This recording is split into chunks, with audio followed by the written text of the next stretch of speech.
Bienvenidos a nuestro estudio del libro de Mateo. Hoy estaremos cubriendo el capítulo 26. El capítulo 26 es muy extenso, pero tiene algunas partes muy importantes y creo que son las que queremos resaltar este día.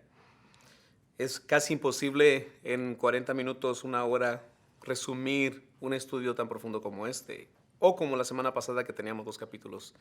Es bastante difícil hacer esto, por lo que te hemos pedido que estudies el capítulo en tu casa y al final tendremos un tiempo para que puedas comunicarte con nosotros o con tu líder de mesa y hacer las preguntas correspondientes. Pero vamos a ir al capítulo 26 de Mateo.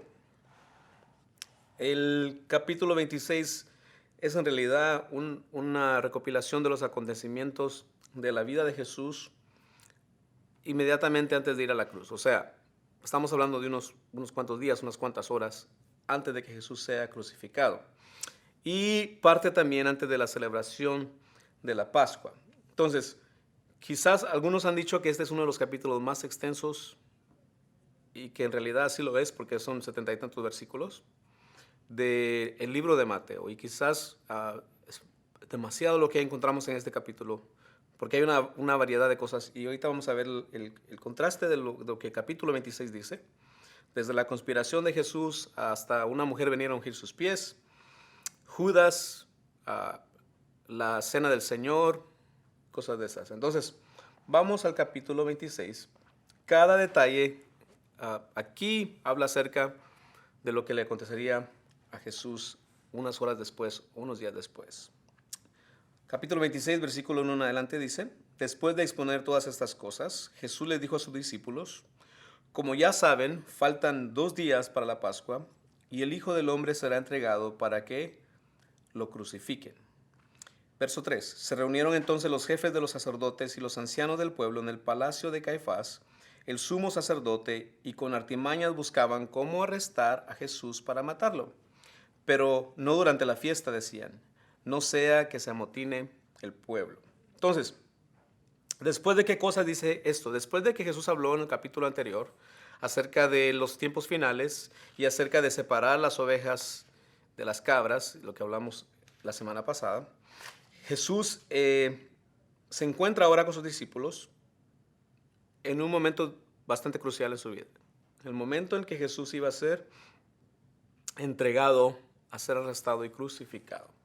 Entonces, los primeros versículos nos dicen aquí que se acercaba la Pascua, faltaban 2 días para la Pascua, que era la celebración de los judíos, era un rito que ellos habían tomado y que Dios les mandó a celebrar por lo que Dios había hecho por ellos en el libro de Éxodo y a través de Moisés. Entonces se aproximaba la fiesta y se había conspirado en contra de Jesús. Se había hecho el plan para que Jesús fuese arrestado.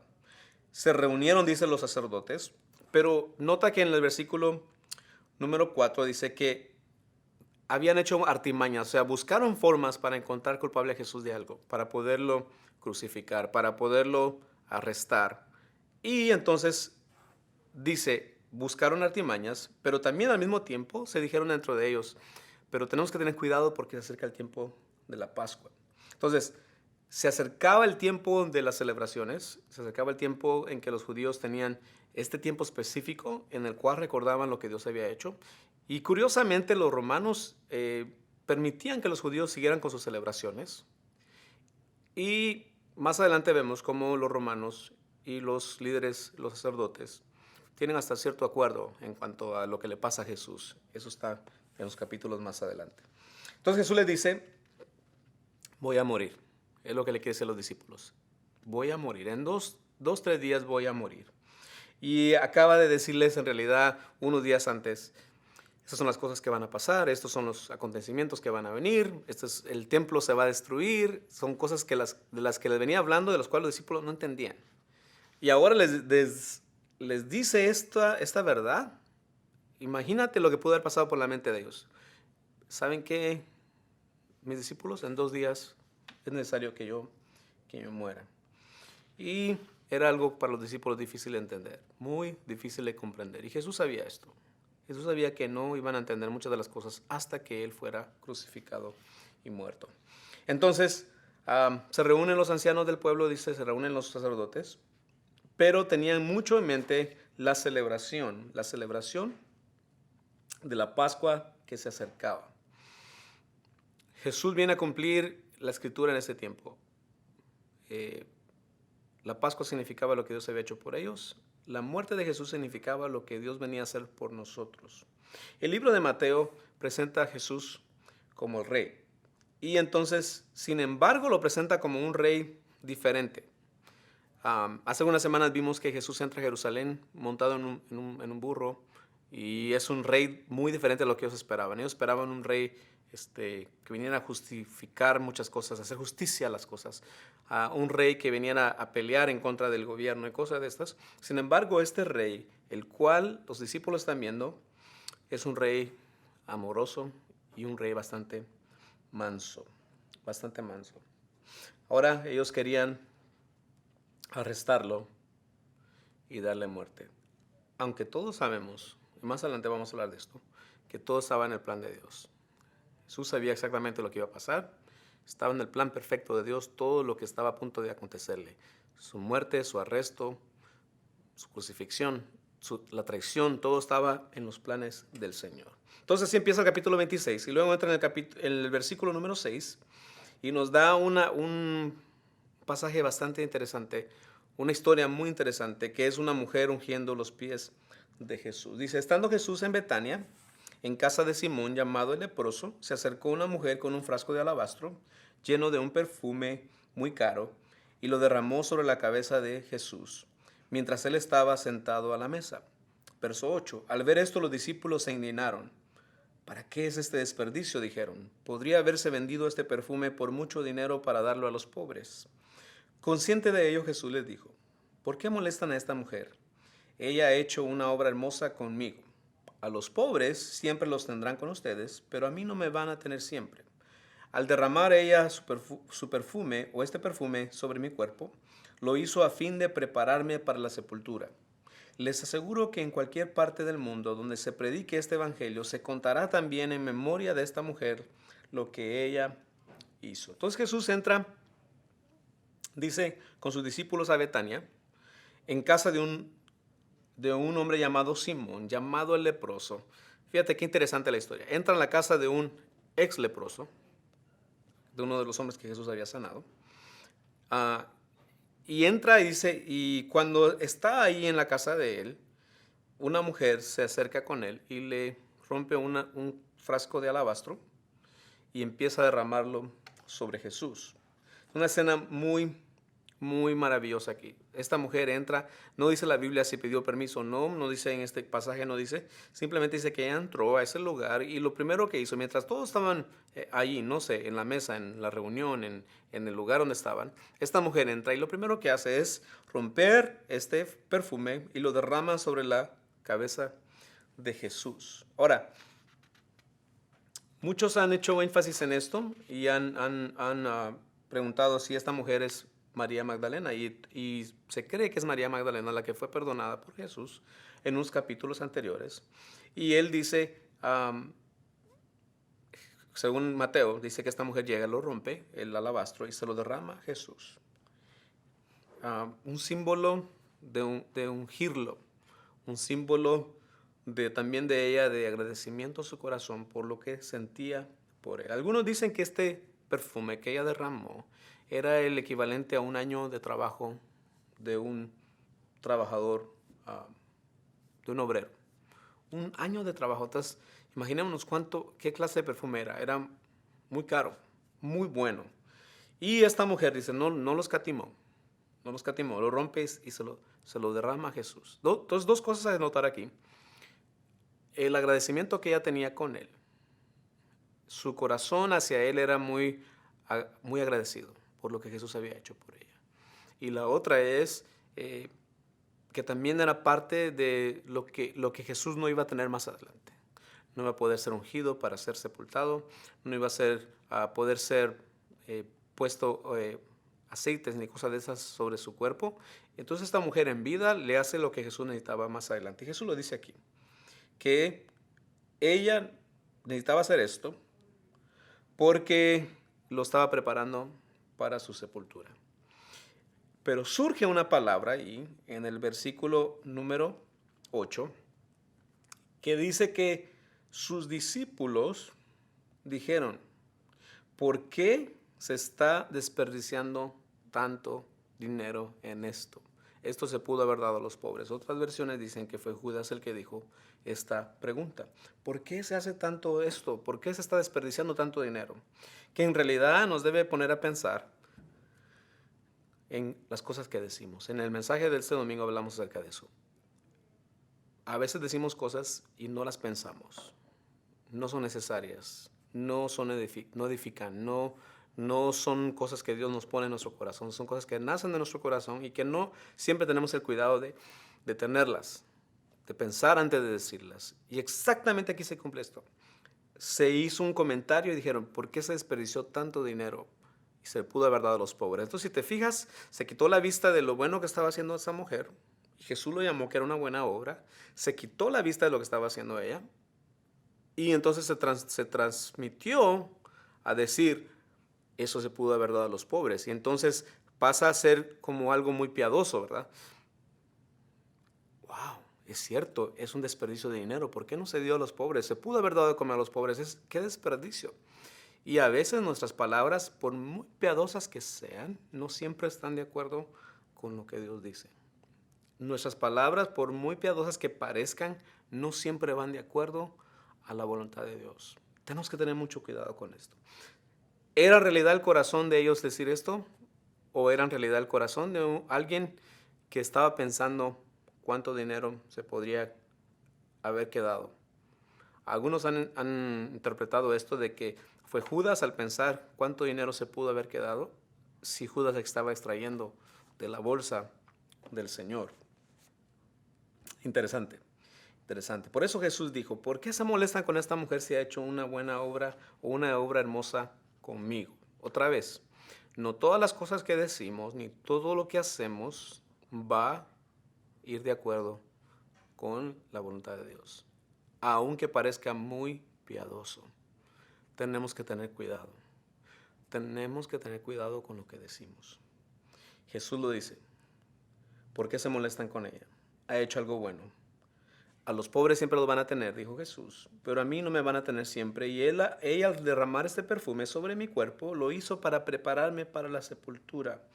Y entonces dice el propósito específico de hacer esto. Dice, cuando se predique el evangelio en el mundo, se contará también esto en memoria de lo que ella hizo. Y es una realidad.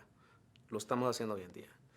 El hecho de que ella quebrara un perfume sobre Jesús es un hecho que se sigue contando hoy, se seguirá contando hasta el final de los tiempos. Entonces es interesante, interesante. Esta mujer dio algo valioso, algo importante, pero nada es tan valioso como para no traerlo a los pies de Jesús, quiero decir. Ella lo trajo, era un año de trabajo. ¿Cómo ganó ese perfume? No sabemos. Tenemos una idea. Pero lo que quiso hacer ella quiso traerlo a los pies de Jesús, quiso derramarlo sobre Jesús. Y era un corazón agradecido por lo que él había hecho por ella. Y eso es la realidad para nosotros. La Biblia habla de que ante Dios nuestras oraciones son como olor fragante, que nuestras alabanzas son como olor fragante. Entonces yo quiero invitarte en esta mañana o en esta tarde. El perfume agradable a Dios es el que nace del corazón. No es el que sale de los labios. No es el que sale de lo que la gente siempre ve, sino lo que sale del corazón. Esta mujer se lo propuso hacer y lo hizo y fue agradable ante los ojos del Señor. Fue agradable. Bien. Versículos 14 en adelante habla acerca de la traición de Judas. Era una semana de celebración, era una semana de fiesta en la ciudad. Sin embargo, dice que uno de ellos, en el versículo 14, uno de los 12, que se llamaba Judas, fue a ver a los jefes de los sacerdotes. ¿Cuánto me dan y yo les entrego a Jesús?, les propuso. Decidieron pagarle entonces 30 monedas de plata y desde entonces Judas buscaba una oportunidad para entregarlo. Este pasaje es muy importante, muy interesante. Jesús viene a cumplir la escritura. En cada sección, en cada parte de la profecía, se viene a cumplir todo lo que el Señor venía haciendo, se estaba cumpliendo. Y en este pasaje se cumple algo muy importante. Judas decide en su corazón entregar a Jesús. Pero este era un plan de Dios, no era algo que estaba salido de control, no era algo que estaba fuera del propósito de Dios. Judas decidió en su corazón hacerlo, pero había un plan detrás de Dios en todo esto. Entonces Judas dice, en una forma cobarde, una forma oscura, podríamos decir así, una forma de que nadie lo supiera, dice, fue con los sacerdotes, con los jefes de los sacerdotes. ¿Cuándo y dónde? No dice. ¿A qué hora? No dice. Pero se cree que tuvo que haber sido en medio de la noche, tuvo que haber sido en un tiempo en que nadie lo iba a ver, en que nadie se diera cuenta. Va a él y hace un plan y hace un acuerdo con ellos. Y dice, yo les entrego a Jesús por 30 monedas de plata, que fue lo que ellos acordaron. Él preguntó, ¿cuánto me dan? Y ellos dijeron, te damos 30 monedas de plata. Es interesante esta cantidad y este número porque dice, en la ley de Moisés decía la ley que si alguien atropellaba o daba muerte a un esclavo o a un animal, el precio justo a pagar eran 30 monedas de plata, según Éxodo capítulo 21, versículo 32. Entonces, en otras palabras, fíjate, lo significativo que tiene esto. 30 monedas de plata se pagaron por Jesús, que es el precio que se pagaba por un esclavo. Al alguien dar muerte a un esclavo, estaba sujeto a pagar 30 monedas de plata. Significativo. En realidad, la vida de Jesús no tenía un precio, pero si lo vemos desde este punto de vista, era un cambio que se estaba haciendo por un esclavo, por alguien.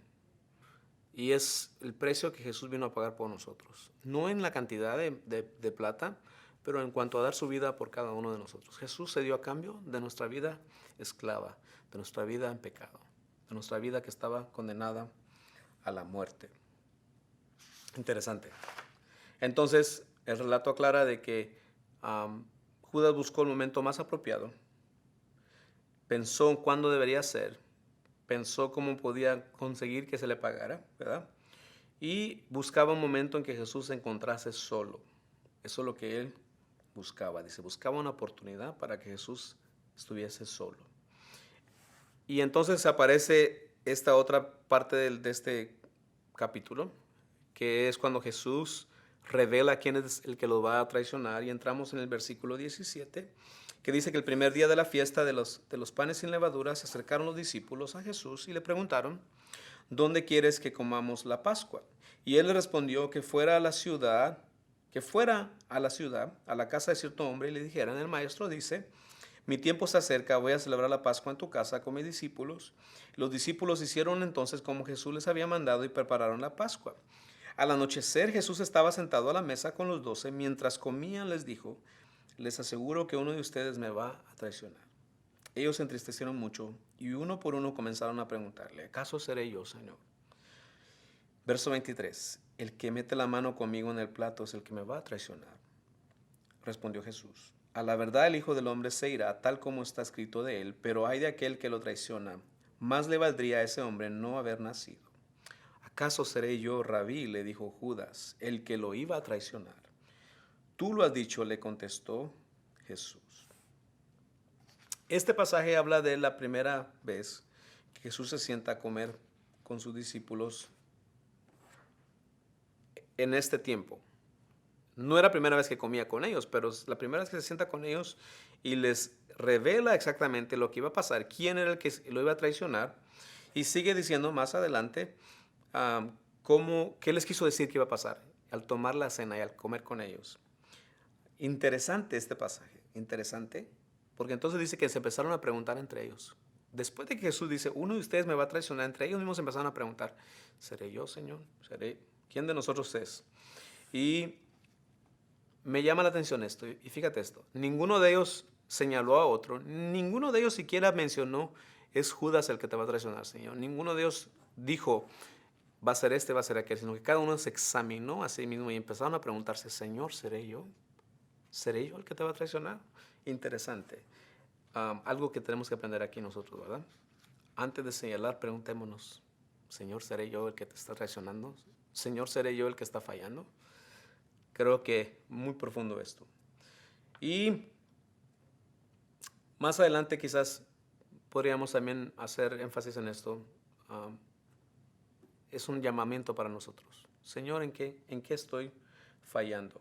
Quizás te respondas o pienses, yo nunca le traicionaría al Señor, pero es muy difícil de decir que no. Le fallamos todos los días, le fallamos todos los días. Verso 26, mientras comían Jesús tomó pan y lo bendijo y luego partió y se lo dio a sus discípulos diciéndoles, tomen y coman, este es mi cuerpo. Después tomó la copa, dio gracias y se las ofreció diciéndoles, beban de ella todos ustedes, esto es mi sangre del pacto, que es derramada por muchos para el perdón de pecados. Les digo que no beberé de este fruto de la vid desde ahora en adelante hasta el día en que beba con ustedes el vino nuevo en el reino de mi Padre. Después de cantar los salmos, salieron al monte de los olivos. Había una forma específica de celebrar la Pascua, y por eso me llama la atención este pasaje. Había una forma específica de celebrarla. Dice que mientras celebraban la Pascua, mientras la comían, Jesús tomó el pan y tomó el vino. Y era una costumbre en ese tiempo hacer esto después de cenar, después de comer. Y Jesús en esta ocasión lo hace de una forma diferente. Lo tomó, pero entonces dio a entender que la Pascua que estaban a punto de celebrar este año iba a tener una diferencia. Iba a ser muy diferente a lo que ellos venían celebrando por mucho tiempo. Les dio una forma simbólica de lo que iba a pasar con su cuerpo y con su sangre. Y entonces lo empieza a pasar entre ellos. La costumbre era pasar la copa 7 veces durante la cena mientras los invitados estaban ahí. Y entonces se cree que Jesús hizo esto y a la 7ª vez fue cuando el Jesús habló estas cosas. La otra es de que mientras cantaban, mientras comían, se cantaban salmos. Se leía el Salmo 111 o el Salmo 118. Entonces, tenía todo un simbolismo de lo que Dios estaba a punto de hacer ese día. Y Jesús lo hizo. Entonces empieza a pasar la copa y empieza a pasar el pan. Y entonces les empieza a decir esto, que esa Pascua no se volvía a celebrar más hasta que el Señor viniera. En otras palabras, tiene mucho significado esto, bastante profundo, pero en realidad Jesús estaba diciendo muchas cosas en tan pocas palabras. Con esta Pascua y con esto que está a punto de pasar en unos cuantos días, ya no hay necesidad de hacer más sacrificios, ya no hay necesidad de hacer más Pascuas, quiso decir. Ya no hay necesidad de hacer nada más de esto, porque este es un nuevo pacto en mi cuerpo y en mi sangre. En otras palabras, voy a dar mi vida por ustedes, voy a dar mi sangre por ustedes, y este es un pacto nuevo. Se hacen las cosas nuevas completamente. Y es una realidad. Jesús no vino a quitar la ley, Jesús vino a cumplirla. Jesús no vino a abolir lo que Dios les había enseñado desde hace mucho tiempo, sino Jesús vino a cumplirla porque nosotros no podíamos cumplir la ley. No podíamos estar nosotros cumpliendo la ley de Dios porque fallábamos a cada rato. Nadie podía cumplir la ley a plenitud. Nadie podía cumplir la ley a plenitud. Y ninguno de nosotros hoy en día, escucha esto, ninguno de nosotros hoy en día puede cumplir a plenitud la ley de Dios. Pero Jesús sí pudo. ¿Cómo? A través de ofrecer su vida y a través de ofrecer su sangre. Entonces nos da un nuevo pacto. Quiere decir, esto es nuevo. Ustedes no pueden, pero yo sí puedo. Ustedes no pueden cumplir, pero yo por eso vine, para cumplir por ustedes. Ustedes jamás van a dejar de tener sacrificios y ofrecer expiación a Dios por sus pecados. Jamás, nunca dejarían de ofrecer sacrificios. Quiso decir Jesús con todo esto. Ustedes tendrían que ofrecer sacrificios toda su vida. Y aún así no alcanzaríamos el perdón por nuestras faltas. Sin embargo, ahora Jesús se ofrece a sí mismo. Lo dice aquí, este es mi pan, este pan es mi cuerpo, que por ustedes es entrega. Y esta es la copa de mi sangre de un nuevo pacto. Coman y beban de ella.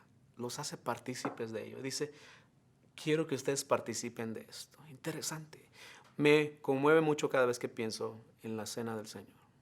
Cómo Jesús los hace partícipes. E incluso a este Judas que estaba a punto de traicionarlo.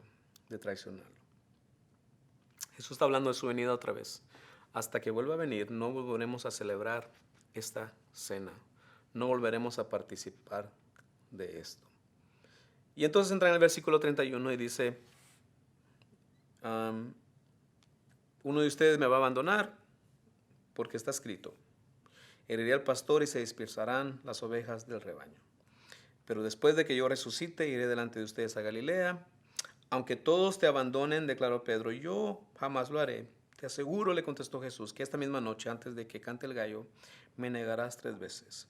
Aunque tenga que morir contigo, insistió Pedro, jamás te negaré. Entonces, la cena se pasa de ser cena anoche, al parecer era como un tipo de vigilia que Jesús estaba teniendo con los discípulos. Entonces les dice, por cierto, sé que no solamente uno de ustedes me va a traicionar, pero ustedes también me van a negar. Entonces ahí se pone más interesante la cosa. Y Pedro, otra vez, Santiago lo dice, seamos lentos para hablar. Pedro abre la boca, como a veces abrimos la boca muchas veces sin pensar lo que estamos diciendo. Y dice, Jesús, yo nunca te voy a traicionar. Señor, yo voy a morir por ti, jamás haría esto, dice. Y Jesús le dice, mira Pedrito, te voy a decir algo. Tú me vas a traicionar y me vas a negar 3 veces antes de que anochezca. No, Señor, dice Pedro, jamás. Y dice, y Pedro insistió, Señor, jamás te negaré. Wow, tremendo, tremendo. Jesús les dice, está escrito, el pastor tiene que ser herido y las ovejas serán dispersadas. Cumplimiento de la escritura. En cuanto a Pedro y su negación, otra vez, ¿cuántas veces no nos hemos identificado con Pedro? No solamente en la forma que hablamos, no solamente en que no pensamos antes de hablar, sino también en las veces que hemos dicho, Señor, voy a hacer esto, te juro, Señor, te prometo, Señor, que no te voy a fallar, te prometo, Señor, que yo voy a hacer esto, voy a hacer lo otro. Y al final terminamos haciendo lo contrario. Es parte de nuestra humanidad. Pero qué bueno que vino Jesús por nosotros. Qué bueno que apareció Jesús, porque no lo hubiésemos hecho nosotros. No hubiésemos podido llegar jamás. Y todavía somos faltos hoy en día. Pero tenemos un Jesús maravilloso, que es el que nos ayuda.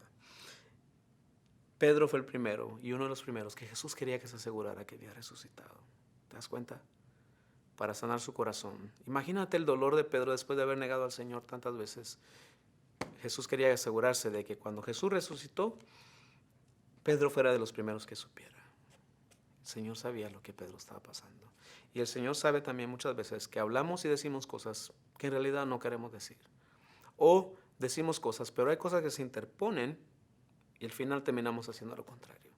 Tenemos que volver a Jesús y acordarnos de lo que Él hizo por nosotros. Eso siempre tenemos que hacerlo. Jesús se va al monte Getsemaní. Y resumiendo, dice que Jesús fue a orar. Los discípulos, el Señor les pide que se queden a orar con Él. Los discípulos se quedan dormidos mientras Jesús está orando. Y en el versículo 39 dice que Jesús dice unas palabras bastante profundas y bastante fuertes. Que Jesús le pidió al Padre, Señor, ¿es posible que esto pase? En los versículos anteriores dice que estaba muy angustiada su alma. Jesús sentía la agonía de morir. Estaba triste y angustiado. Hay palabras en la Biblia muy profundas como estas, pero muy pocas dicen que Jesús estaba triste y angustiado. Y se sintió morir. Sentía que ya se moría. Entonces los deja solos y se va a orar solo al Padre. Y tiene un tiempo con Dios específico en el cual le dice, Señor, yo no quiero que sea mi voluntad, sino se haga la tuya. Profundas palabras de Jesús. Y regresa con los discípulos. Están dormidos y dicen, ustedes no pudieron orar conmigo ni siquiera 1 hora.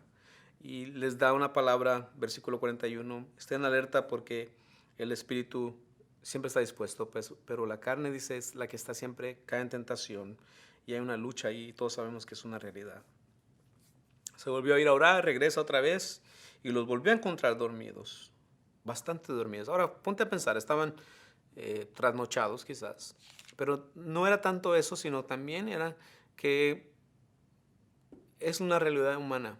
Nos cuesta a nosotros hacer cosas como estas también. Nos cuesta orar, nos cuesta interceder, nos cuesta hacer como esta. La tercera vez Jesús viene y les dice, ahora sí, ya pueden seguir durmiendo porque el Hijo del Hombre va a ser entregado a pecadores. Y entonces entra en el arresto de Jesús, que Jesús todavía estaba hablando con ellos, y en el versículo 47 dice que Judas aparece, ¿verdad? Uno de los 12 aparece con una turba de personas con espadas y palos, enviados por los sacerdotes y los ancianos.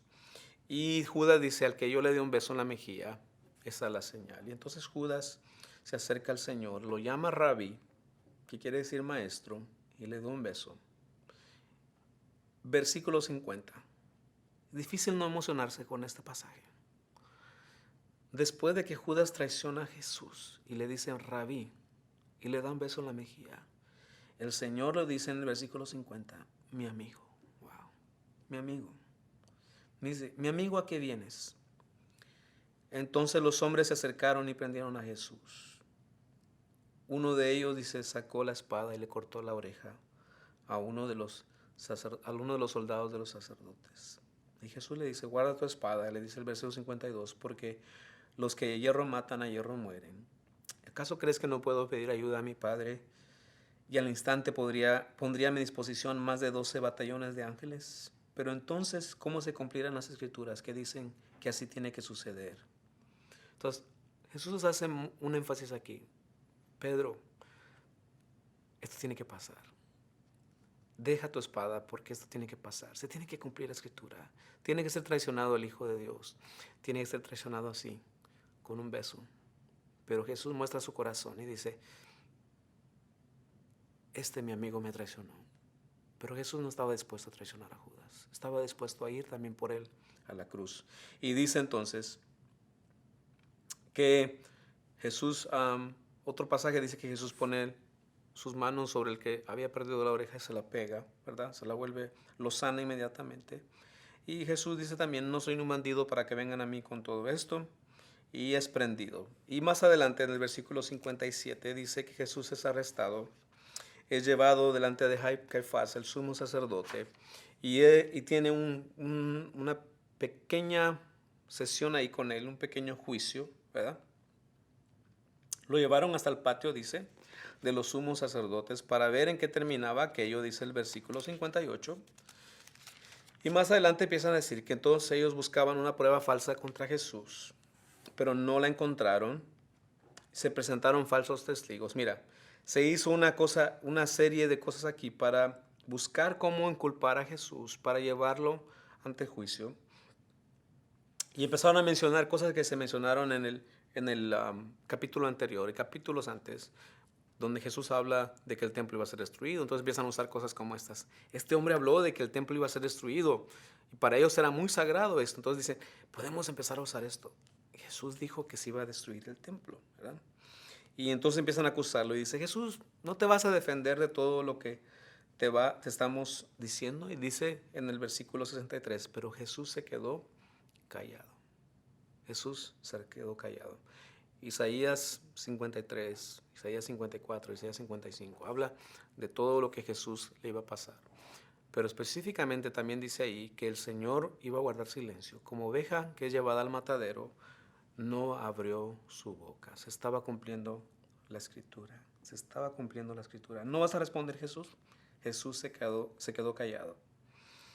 Y él le dice, te ordeno en el nombre del Dios viviente que digas si eres el Cristo, el Hijo de Dios. Y lo único que Jesús dice es, tú lo has dicho.